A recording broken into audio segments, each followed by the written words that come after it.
이는 요한이 헤롯에게 말하되 당신이 그 여자를 차지하는 것이 옳지 않다 하였습니다. 아멘.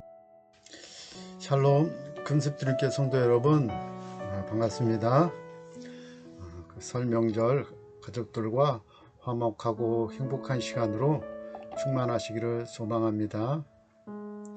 오늘 읽은 말씀을 통해서 진리를 말할 수 있는 용기는 이라는 제목을 가지고 묵상한 내용을 나누도록 하겠습니다.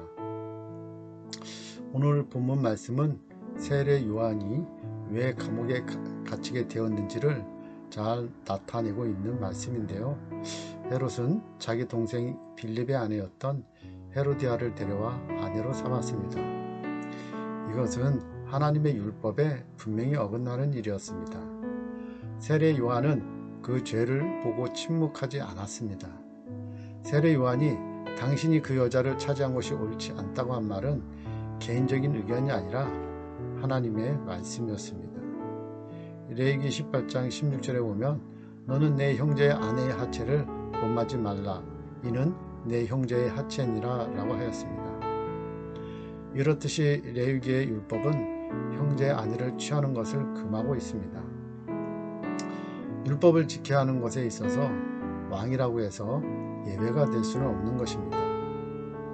강의 상류가 오염되면 하류는 아무리 노력해도 깨끗해질 수 없듯이 조직의 리더나 부모님, 선배 등 윗자리에 있는 사람의 사고방식과 행동이 결국 아래로 흘러내려가 전체의 문화를 결정할 수도 있습니다. 특히 지도자의 부패는 백성들에게 나쁜 영향을 끼치기 때문에 요한은 자신의 목숨이 위태로울 것을 알면서도 통치자의 부정함을 직설적으로 비판한 것입니다. 세례 요한의 용기는 단순한 성격에서 나온 것이 아닙니다. 그는 직설적인 사람이어서가 아니라 하나님의 말씀을 붙든 사람이었기 때문에 용기 있게 진리를 말할 수 있었던 것입니다. 진리를 말하는 용기는 개인적인 생각이나 다수의 의견이 아니라 하나님의 말씀에서 나오는 것입니다. 우리가 진리를 말할 수 없는 이유는 무엇입니까?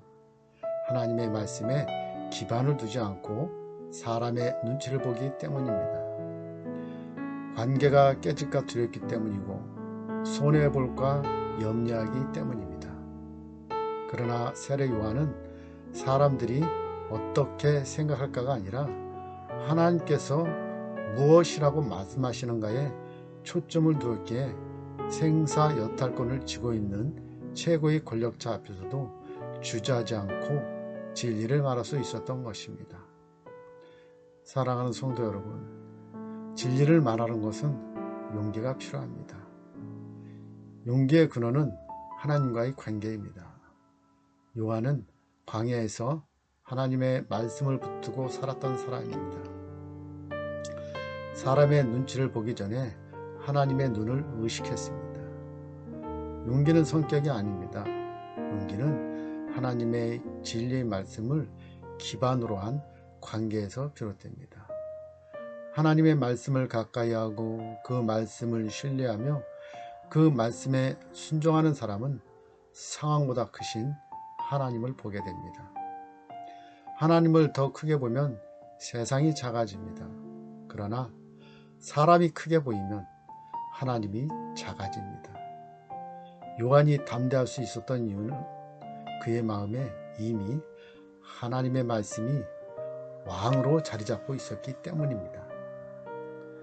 우리도 살아가면서 진리를 말해야 할 순간이 있습니다. 틀린 것을 틀렸다고 말해야 할 때가 있고 죄를 죄라고 말해야 할 때가 있습니다. 그때 필요한 것이 바로 하나님의 말씀을 기반으로 한 거룩한 용기입니다. 그런데 진리를 따르는 용기에는 대가가 따르기도 합니다. 세례 요한은 결국 감옥에 갇히고 순교하게 됩니다. 인간적으로 보면 손해를 본 것처럼 보입니다. 그러나 하나님 나라의 관점에서 보면 그는 실패한 사람이 아니라 충성된 하나님의 사람이었습니다. 진리를 따르는 삶은 언제나 쉬운 길이 아닙니다. 때로는 오해를 받고 손해를 보고 어려움을 겪을 수도 있습니다. 그러나 하나님은 진리 위에 선 사람을 기억하시고 사용하십니다. 사랑하는 성도 여러분, 세례 요한은 권력 앞에서도 진리를 말했습니다. 그는 사람을 두려워하지 않고 하나님을 두려워했습니다. 하나님께서 우리에게도 세례 요한과 같은 하나님을 경외하는 믿음과 용기 주셔서 불의와 타협하지 않는 신실한 청지기의 삶을 살아낼 저와 여러분이 되기를 소망합니다. 기도하겠습니다. 하나님 아버지, 세례 요한처럼 진리를 사랑하고 진리를 말할 수 있는 믿음과 용기를 주옵소서. 사람을 두려워하지 않고 하나님을 경외하며 말씀 위에 굳게 서는 삶을 살아가게 하옵소서.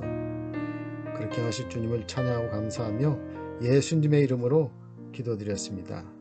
아멘.